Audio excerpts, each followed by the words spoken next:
Hello. Hello. Peace of Christ be with you. Oh, it's nice to meet you too. How are you? I am actually fine. I was just, can I get a permission that you are happy to uh, record it in this live stream? Yes, you can put this on the internet and you can live stream it. Thank you. I was just checking the weather, and according to my phone, it is -7 in Canada. Is that correct? Yes, it's a lovely warm day. It's a warm day. Great, Yes. great, great. If you had said -30, then it would have been a cold day. Okay, it's good. It's warm day, so it's your spring probably. Well, it's not spring. It'll be like this for many months. Okay, okay. And how are you doing, Dan? How have you been since last couple of weeks? Oh, I've been fine. And you, how are you doing? By God's grace, I'm good, thank you. Okay. If that's okay with you, I wanted to have a follow-up conversation regarding what we discussed in our last live stream. We talked about in somehow earliest, when we look at the earliest mosques, we see the direction of the prayer is towards Petra. That's correct. And we didn't have any archaeological evidence based in Mecca in 7th century. Yeah, that's in about the first 70 years of Islam. Okay. I did have an email. A brother was asking if Muslims were praying towards Petra, is that means Muhammad based in Petra? Was Muhammad based in Petra? What do you think about that? That is correct. From that, I would understand that Muhammad was born and raised in Petra, and it was in Petra where the cave was, where he got his vision, where he understood that something was being revealed to him. It was in Petra where he had the persecution, and it was from Petra that people set off. They went down to Aqaba and took a boat to Ethiopia. Then they returned back to Petra, and then later from Petra they had the emigration to Medina, and that's where he set up the government. And then the final battle was north, if you remember, went up to Muta where they had a fight, and then down to Petra, which was only about 60, 70 miles away, where he took the holy city. So it all took place in Petra. That's what we can understand from the Qibla direction. And when we go there, everything seems to fit. So from Petra to Medina for the Hijrah, Yes. that's like very, very long journey. It's not so bad. You can do it in 6 or 7, maybe a week if you don't go too fast. So it is longer than what we were told about Mecca and Saudi Arabia, but people were going back and forth. There was a road going back and forth. There are stopping places along the way. Sorry, how long did you say will it take to Well, I would have to get out and do my calculation. My guess is about 9 days. 9 days. Wow. Okay. Okay. So what do you think, while, let's say, headquarter of Islam or birthplace of Islam was Petra, but in somehow Muslims today end up in Mecca with black stone, with Kaaba, with all Zamzam water, all those kind of things. So what happened in somehow everything moved to Mecca? Okay, we have good records. And we have people like Al-Tabri, you can see behind me. We have Bukhari, who gave us hadiths, but these historians worked out sort of what happened each year.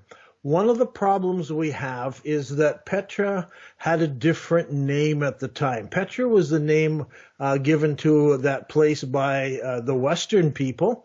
And so we have records that Petra was known by many different names. One of them is the mother of all settlements. It was another ancient historian writing said that it was actually called Mecca. So I believe there was a first Mecca and a second Mecca. Both of them names used for both places. This is why it's confusing when we read history, because it says Mecca, and it's a correct word. It is Mecca, but which Mecca are you talking about? Now, if you remember in Islamic history, and one of the problems we have is people do not know their history very well, so their expectations are different. So my first question is, where were the majority of Muslims at that time, at around 70 years after Islam began? The Muslims were divided up all over the place. The majority of the rulers, the caliph and all the people of the court and all the important families, they were living in Damascus. Yeah. So we have people in Damascus. We have the people who didn't leave Medina, so we have the rest of the people living in Medina. And then where were the armies? The armies were in North Africa. There were armies entering into Asia, like in Afghanistan and these places. And there were also armies that were pressing up against Constantinople and to the north, to the Byzantines. So you have three armies who are far away.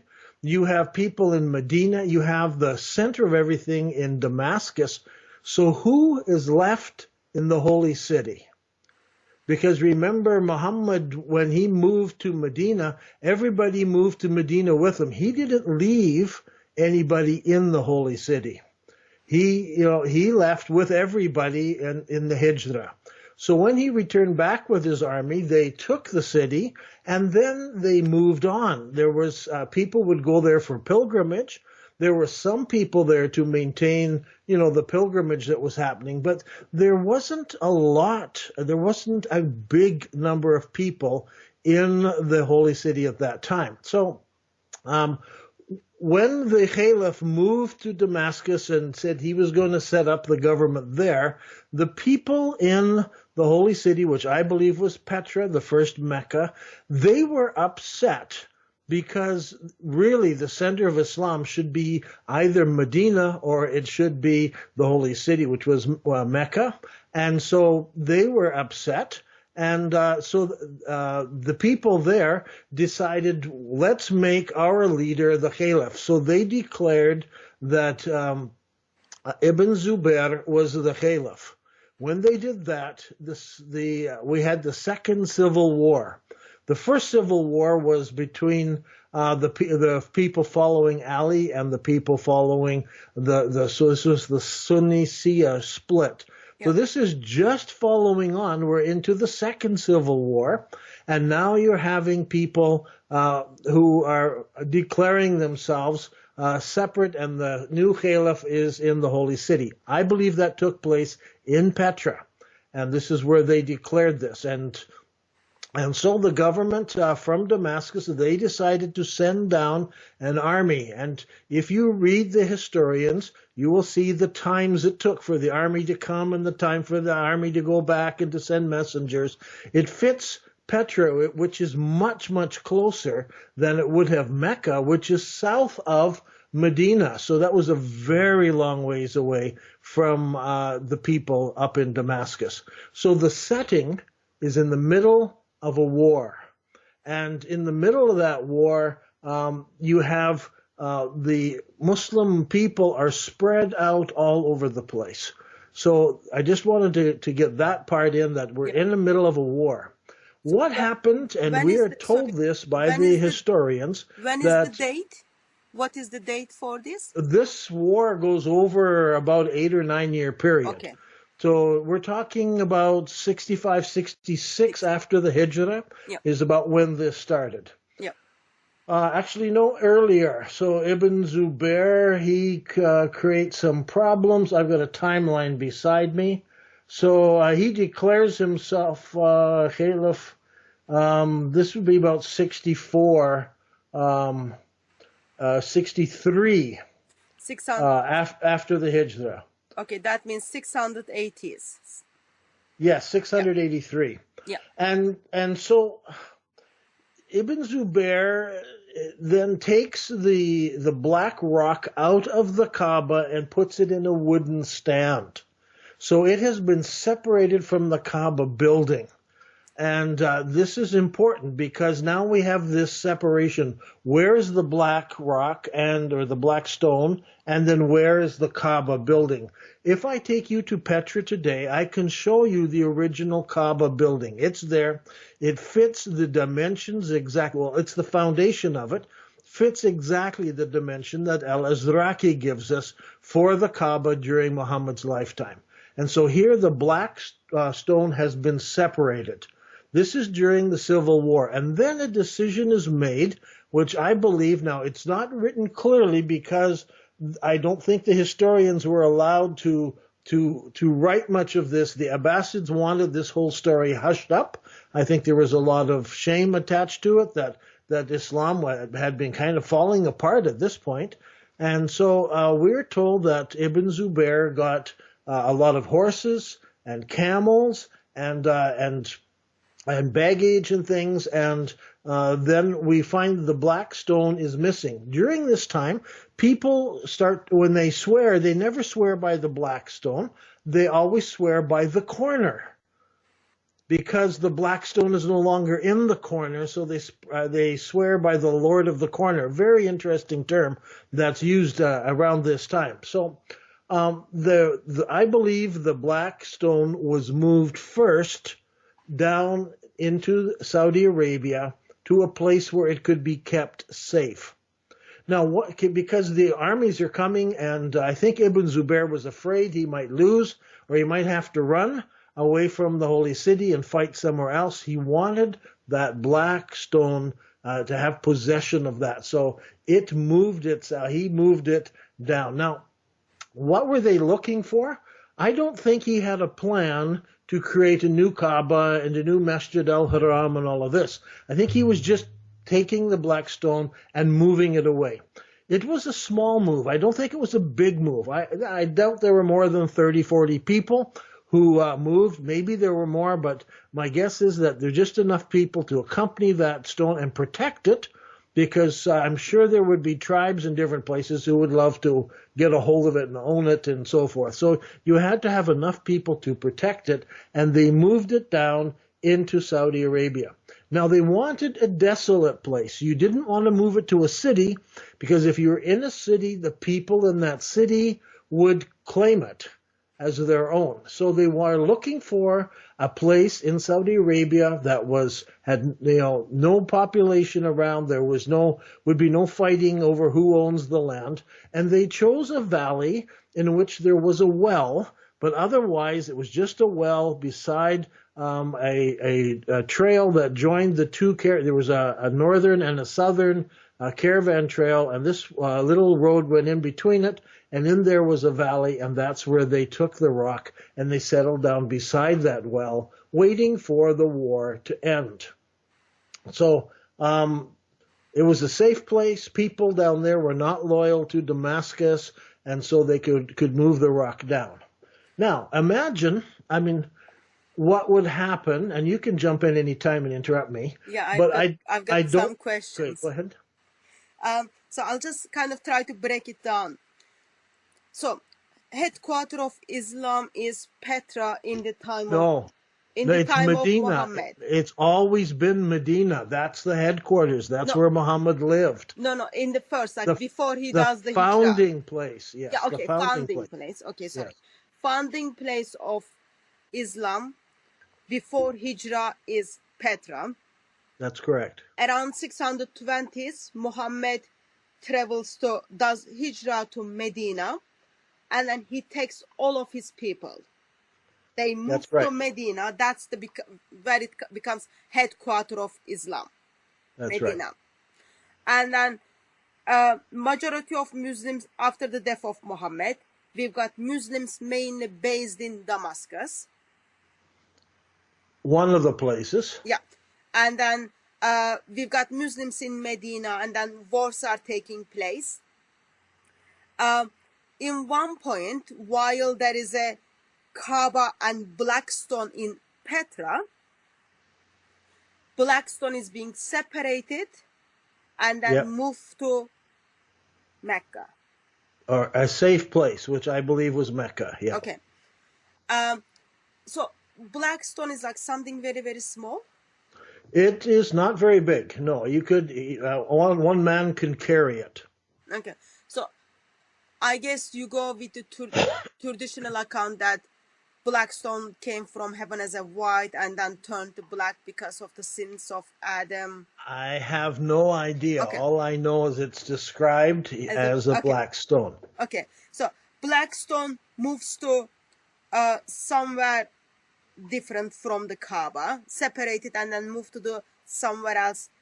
And then in that stage, because they don't have the black stone, they are now there is a corner of the Kaaba where people identifies as Lord of the Corner.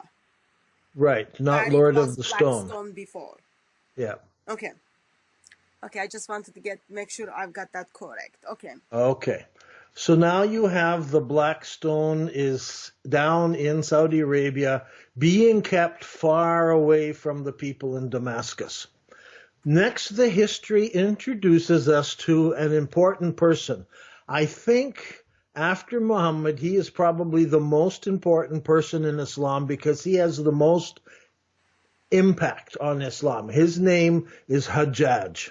And he was born in Medina. He later went to Damascus. He became part of the bodyguard of the Caliph, and then he became a general, and the Caliph used him as a general, and later he became the son-in-law of one of the Caliphs later on. So he was in a very powerful position.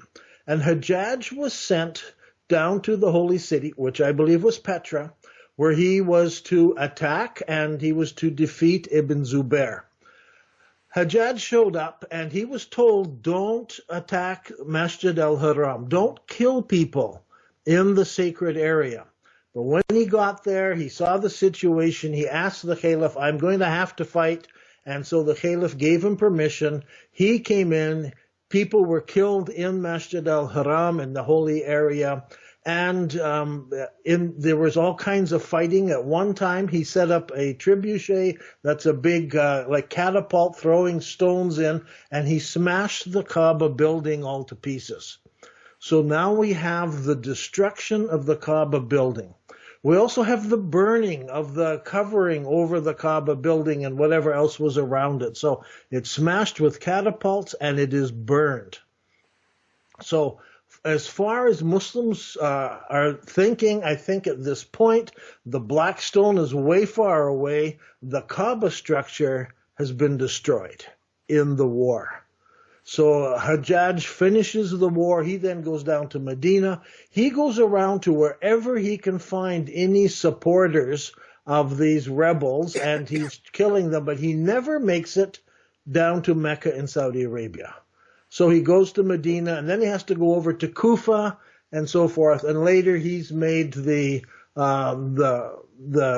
whatever you call him, a government overseer over the entire eastern half of the Islamic Empire. So half of the Islamic Empire he is in control of. Yeah. And so he's a very powerful person. So who's down in Mecca? And how do they survive? I'm sure they took some money with them. But because they would have to buy supplies, but eventually they would run out of money. So how could they earn their income? Now, around Mecca, and this, we're going to have to go at least 100 kilometers away before we find agriculture, where they would be growing food and so forth. And so this is in Al-Hajjaj and other places out beyond that. And so I'm sure people from Al-Hajjaj, people from other villages around, heard that the black stone was there. So how many people would start to come to see it? And if they were polyists, they would come maybe to worship it. If they were Muslims, they would come to touch it and to kiss it. And very soon, people would want to walk around it. And so what would they do? They would need some sort of Kaaba structure. So the black stone must have been put in some sort of structure where people could come and see it and where they could pray circulating around it. And so we have the beginning of people worshiping or coming and adoring or coming to see the black stone. Now, not everyone was a Muslim there at this time, so it was this thing was there. And so the people there, they had a well, but they needed to provide food for people who were coming, places for them to sleep.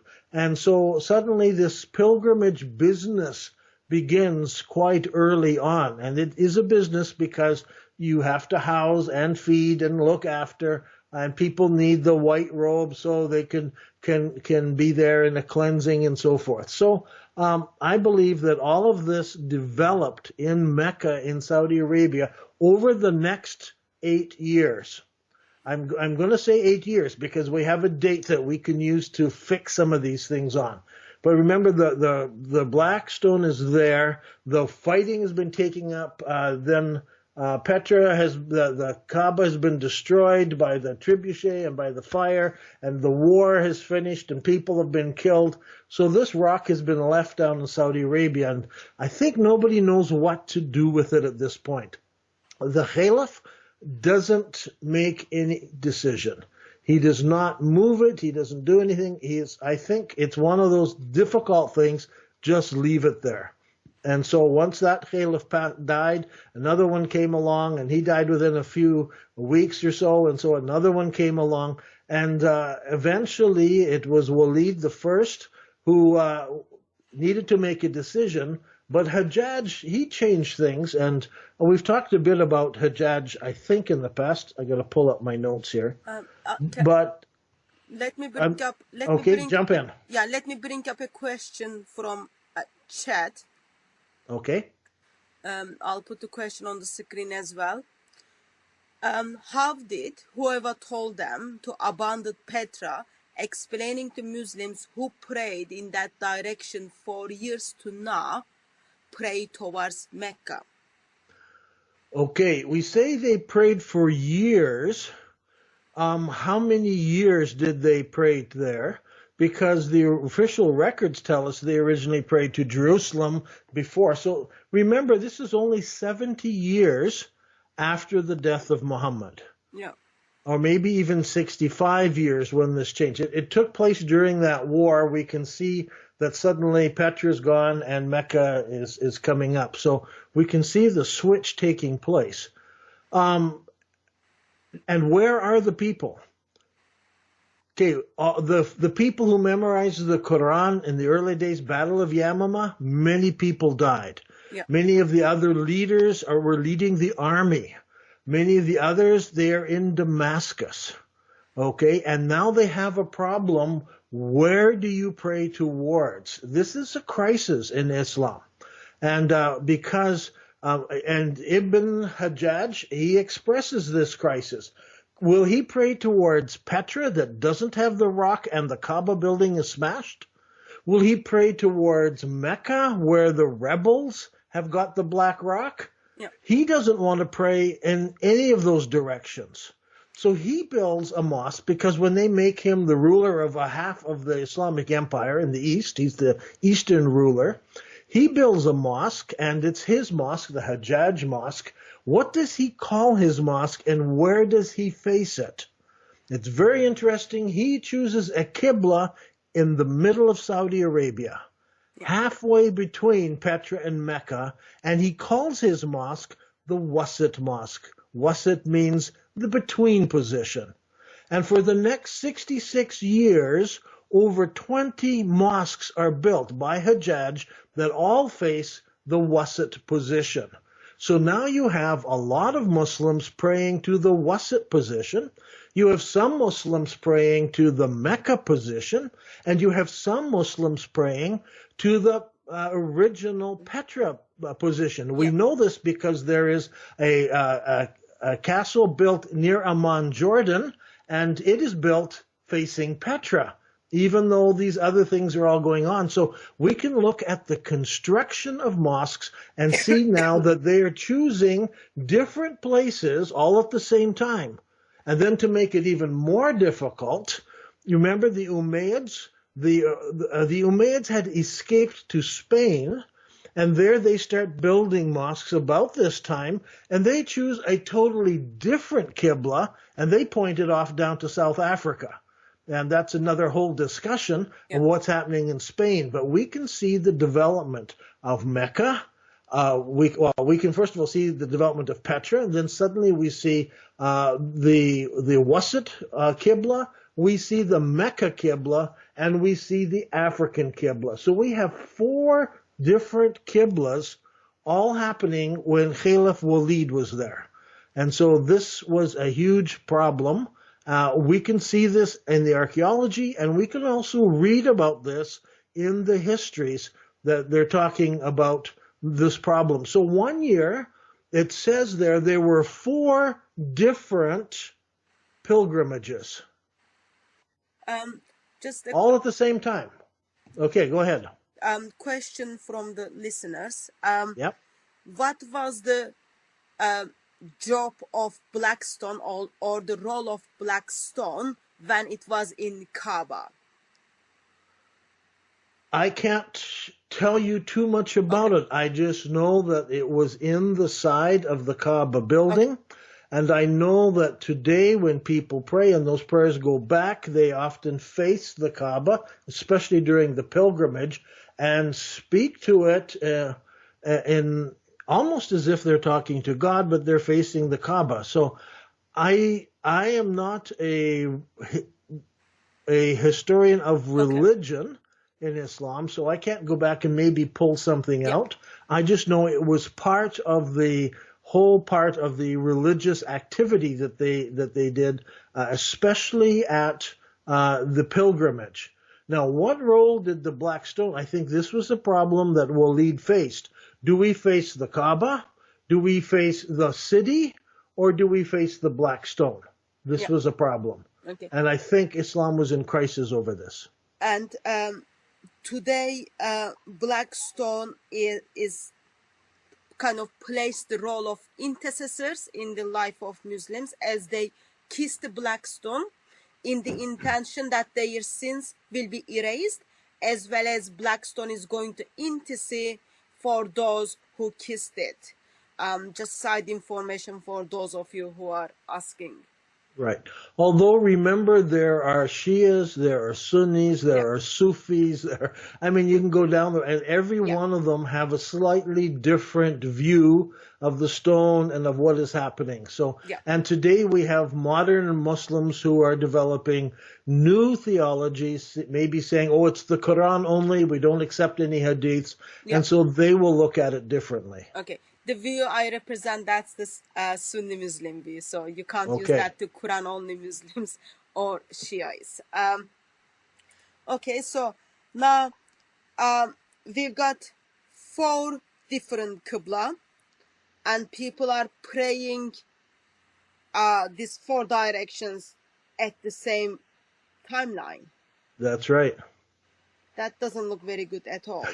It doesn't. So Walid has... He's allowed this to happen. He's the Caliph Walid the First. And so later historians, writing only 100 years later, they say Walid made the big mistake when he allowed the between Qibla, the Wasit Qibla. Because when he did that, that allowed everybody to sort of, have their own Qibla and or own direction to pray. So it's not until after this that we find that the Abbasid Caliph then chooses Mecca as the correct place. And he goes to Mecca, and they build the Kaaba building in Mecca, in Saudi Arabia. And so that happens in 78 after the Hijrah. So we can date. We can date that date. That's an important date. It's a very important date to peg everything on, because near Mecca in Saudi Arabia, about 60 kilometers away, somebody went up into the mountains, some shepherd there, and he wrote on the side of the mountain. And he started out by saying there is no God but God. He gives the Shahada. And he mentions the name of Muhammad. So we have Muhammad mentioned in the Shahada in 78 after the Hijrah. So some people come along and say, there was no Muhammad. I don't understand how we can find an early inscription with Muhammad's name in it and a Shahada.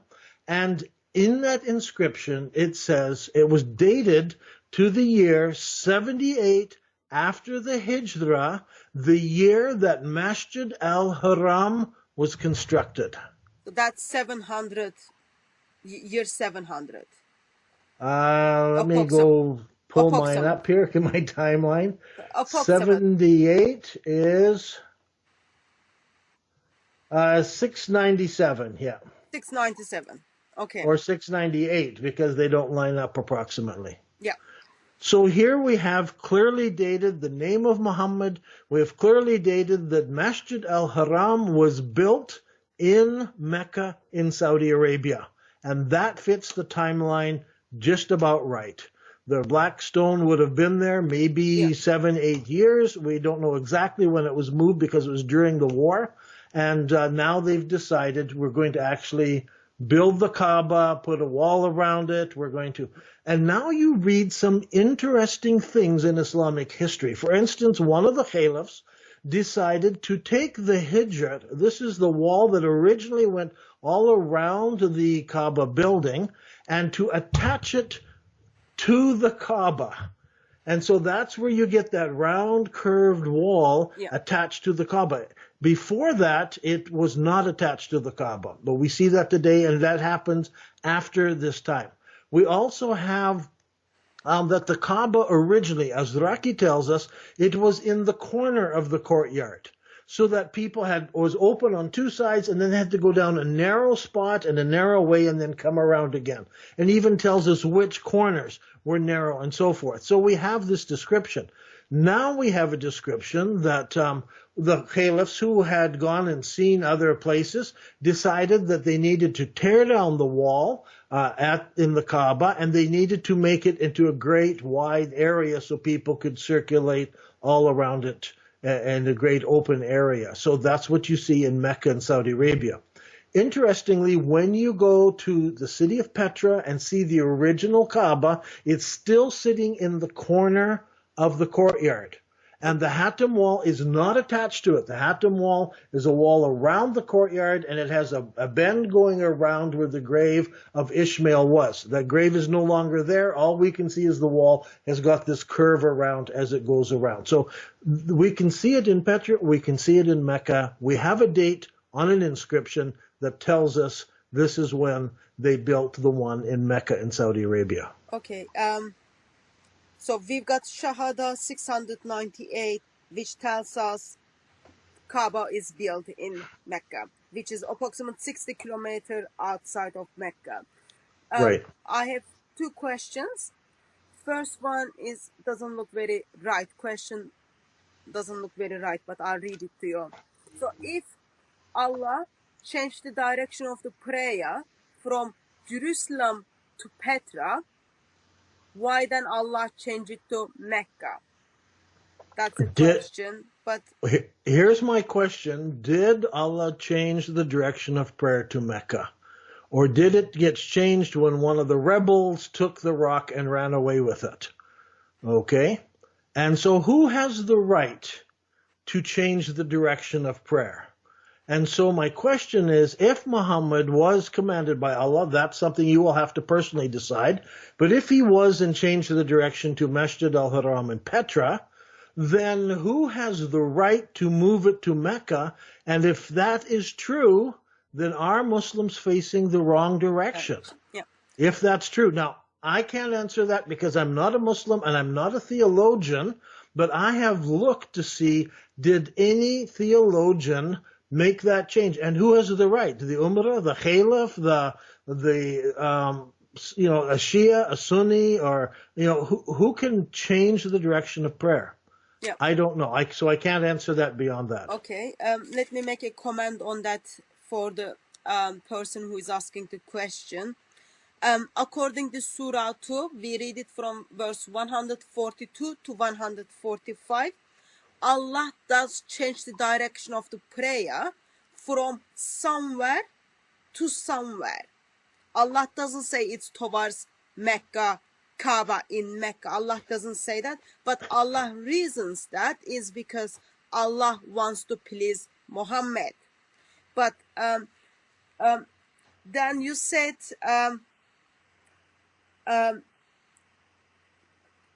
Mecca was decided just before 700s, and then that become the direction of the prayer. So what do we know, what were the criteria is? Like, why did they choose Mecca? Why it is like, is that because it was outside of every settlement? Why it is Mecca, not Medina? Well, okay, this goes back to the civil war where Ibn Zubair is fighting against Yeah. all the other Muslims. So if he took the rock to Medina, Medina would claim it and he would lose it. He needed to take the rock to somewhere where there wasn't any political or military force. So he could, I think he was hiding it away in the mountains. And so he could fight this war. So he's fighting against the Caliph. Yeah. So these are Muslims fighting Muslims, and one of them grabs the black rock and runs away with it and says, you can't have it. And he hides it. Nobody knows where it is. And this war continues. Okay. So that's the scenario that I see, and that's how I read it in history. Okay. So just so that I understand correctly, we do not have any mosque. Their Qibla direction within the before 700 is towards Mecca. There is no mosque. That's right. There's not a single mosque. The earliest mosque we have found is quite a bit after this, and I don't have my computer up to find the date. I don't know if you have that in front of you. Yeah, I do have. So all the informations we are talking about, guys, you can read them from the early Islamic Qiblas. Book is in my hand, very well written. It's like, it looks very posh in my bookshelf. So, Thank you. Seriously, it makes like my bookshelves looks like much nicer. I'll just give you the dates. There is already big graph in here. So mosques are pointing Mecca is 727. That's the mosque in Pakistan. Right. That's the first one we found. There may have been some before this, but we can't find them, or they have been knocked down and rebuilt. Yeah. So this one we can clearly date points to Mecca. And those of you, when you get the book, to make you easy, it's in there is like lovely charts. All pages are very beautiful, but like summary of the degrees and the direction of the prayer, you can get them in page 128, 129, and 130. And also the story which we talked about, how Blackstone moved from one place to other place, all the wars, you can read them in the book as well. It is very well detailed, and it is very easy to understand, so you don't need that much huge study for you to just being able to understand the basics. So it's like very easy for everyone to learn it, use it, and question it. So go and get it. Okay, can I add just a couple more things, because I know we're going to run out of time. In 89 after the Hijrah, this is 708, the people in Medina, they decide to change the construction of the main mosque in Medina. And so they change the Qibla wall. This is written in the histories. It is written there. And so when they change the Qibla wall, because they have to change the direction of where they're praying, they introduce something new. They introduce the mihrab. That's that round curve at the front of every mosque, which indicates the direction of prayer. They did that so that, because before that, the Qibla wall was flat, and sometimes it would have something written on it or a design. You knew that was the Qibla wall. This is the first time the mihrab has been introduced. It happened in Medina. The order went out. You can read the story that's there. And so this was applied then to new mosques. From then on had the mihrab, and some old mosques, they tried to add something at the front, and some of them have in the corner, they'll have a Petra mihrab, and or in the front they'll have a Petra mihrab, and in the corner they'll have a Mecca mihrab, depending on when the mosque was built. So there are a number of mosques with two mihrabs in it, one to point to Petra and one to point to Mecca, so people could choose which direction, and maybe they had different prayer times. I don't know, but we find that in different mosques. Another thing I wanted to add, that same year in 89 after the Hijrah, Al-Tabari reports that the well of Zamzam is lost. No one knows where Zamzam is. So Zamzam is not the water which Muslims actually bring it back when they go to Hajj, so they bring it back with them. So this is the water from the well of Zamzam. Yeah, so I believe the original Zamzam was in Petra, where Muhammad lived, where the Kaaba was, and everything was there. Over time, because they had moved and there were different Qiblas, and there was an earthquake back in Petra, there were other things. There was a massive earthquake in 94 after the Hijrah. I think that decided it for everybody. When they had this massive earthquake in 94, I think people just decided, okay, God is not honoring Petra. This earthquake has come and knocked all kinds of things down. So that made it easy for many people to switch over to Mecca. I think they simply renamed the well in Mecca as Zamzam. Now, I know our time is short. I want to ask a question. How often do Muslims go on pilgrimage? Especially back in those days when you couldn't get on a plane, there were no trains, there were no cars. It was a large journey, a very difficult thing. How often did they go? Once in their lifetime. Yeah, that's something they need to do. If it is possible, they need to go once in their lifetime. Today, some Muslims are privileged to go a couple of times. Right. Although Saudi Arabia is limiting how many times that Saudis can go. But the point here is that if you had never been on a pilgrimage before and now you went to Mecca, you were not complaining because you had nothing to compare it with. And so for about 8 or 9 years, there are no hijras. I mean, there are no pilgrimages. Okay, and then eventually, when the Abbasid government says this is the one, and the Caliph goes down there and sets up the Kaaba, and they build the walls in 78 after the Hijrah, now people can go here for pilgrimage. And so that's where people begin to go to pilgrimage. Yeah. Now, you might argue and say, well, somebody must have complained. Somebody must have said this is not right.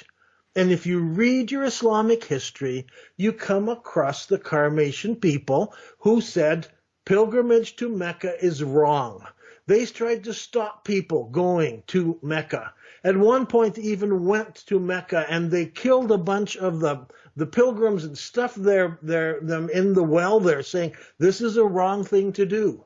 In fact, that didn't stop the pilgrimage, so the next year they went down and they took the black rock and stole it from there and took it over to Bahrain in an argument to saying, don't go to Mecca and Saudi Arabia. And they had that black rock for a number of years. Eventually, they were forced to return it, whether they paid money or not. But when it came back, it was broken into 7 pieces.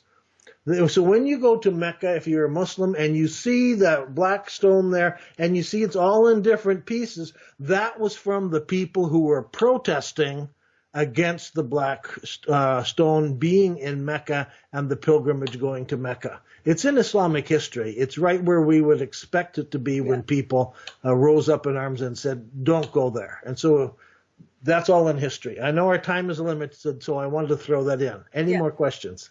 So black stone, what makes Kaaba? That's like so they couldn't steal anything else. It was very easy to steal or borrow without permission to black stone. Right. That's right. Okay. Let me just look at the questions.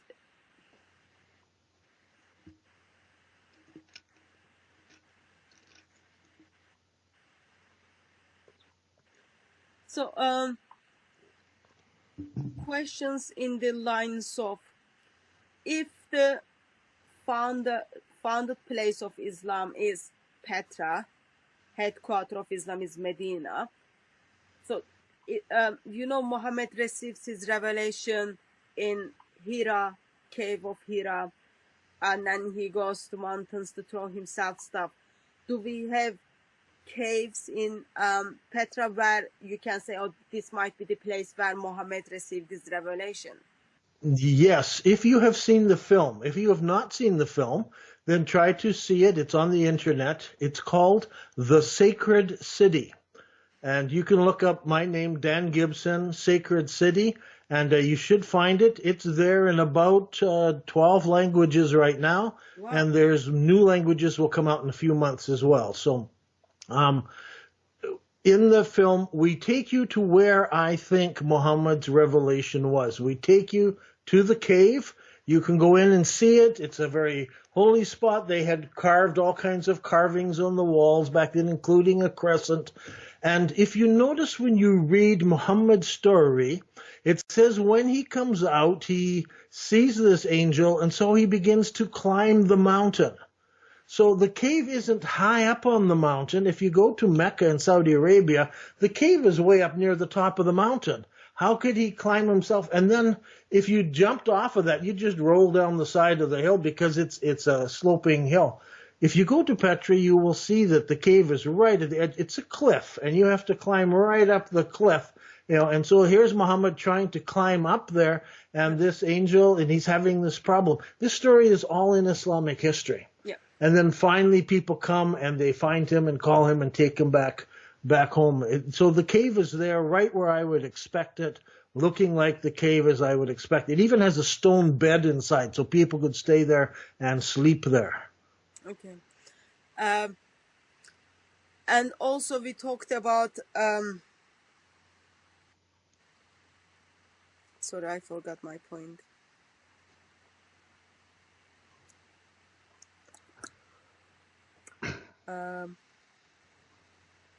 Sorry, I forgot what I was gonna say.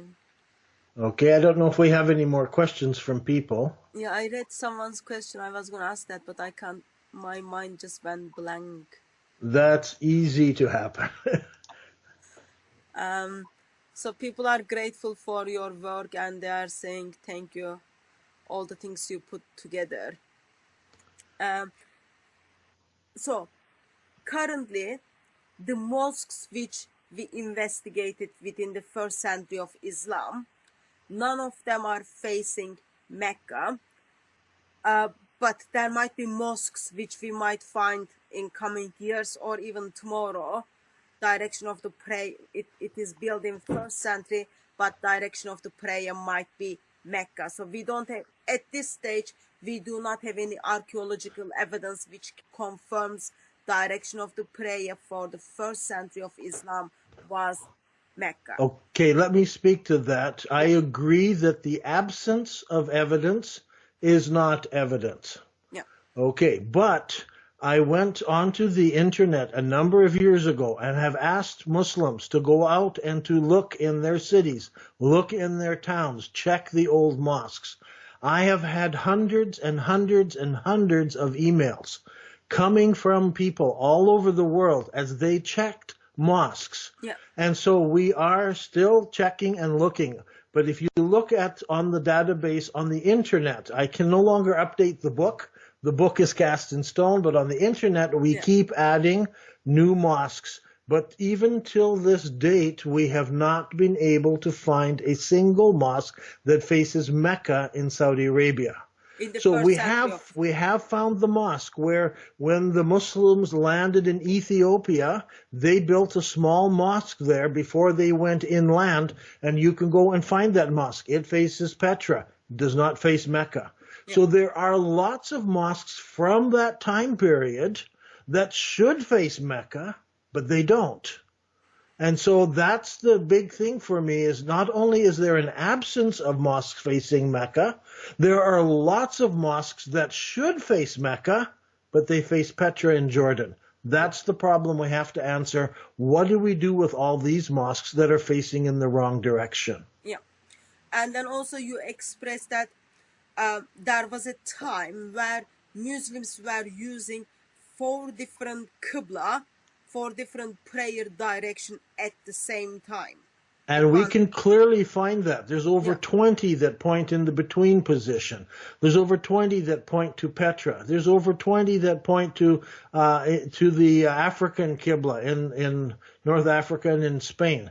Yeah. So there are lots of mosques. We're not short mosques. There's over, I think, Lots of. anyway, over 100 mosques in the database we can look at. Yeah. Okay. There is a question on Quran. We can look at that on another session on the Quranic manuscripts. And I am not an expert on the Quranic manuscripts. Okay, I think we've got enough information for people to learn it and use it at this stage. And if you are hunting for the manuscripts of the Quran, we are happy to do another session. I've got lots of materials. We can go through them. I think I've got like lots of notes. So I find session was very, very helpful. Thank you very much. And there were questions. I think I did my best. I did my best to bring them to you. And also there were some people were repeating the same questions which we answered. So those of you, can I just encourage you gently, please watch the video again. You will be hearing the answer to your questions as Dan spoke. And I'm trying to answer many of them on my own YouTube channel. Oh, you can go there, and we have lots of questions and answers there. Yes, as we said last time as well, Dan Gibson has YouTube channel called Dan Gibson, and then you can see the video of the secret city as the direction of the Qibla is. There are lots of videos, as well as there are lots of rebuttals. So please look at them, please learn them, and please make use of it. And also, please, if you haven't subscribed to the channel, please do subscribe, so when he uploads any new video, that you can, like, without not missing, you can just get the information and study it. Because end of the day, we are not just looking at those things so that we can gain more info in our brains, but those informations will help us as a Christian, for me, in my engagement with Muslims, because we want them to know the truth. We want them to come to Lord Jesus Christ. And if you are Muslim, then you need to look at the evidence, and then you need to say, what does it say to you about what your imams or what your Muslim scholars has been telling you for centuries. So it is good resources for Christians as well as good resources for Muslims. Have you got anything else to add, Dan? Or I think that's enough. I think everybody's heads will be spinning with so much information. So I think people need to watch it again. And thank you so much for taking time from your research and your studies and giving your time to us. So you go and enjoy your -7 hot day. Okay, will do. And then we kind of go through the video again. So thank you very much for joining us. And also thank you very much those of you who joined us in chat and in YouTube. Huge thank you to admin for all keeping the conversations going. God bless you all. We see you at Speaker's Corner or another live stream. Okay. Bye-bye.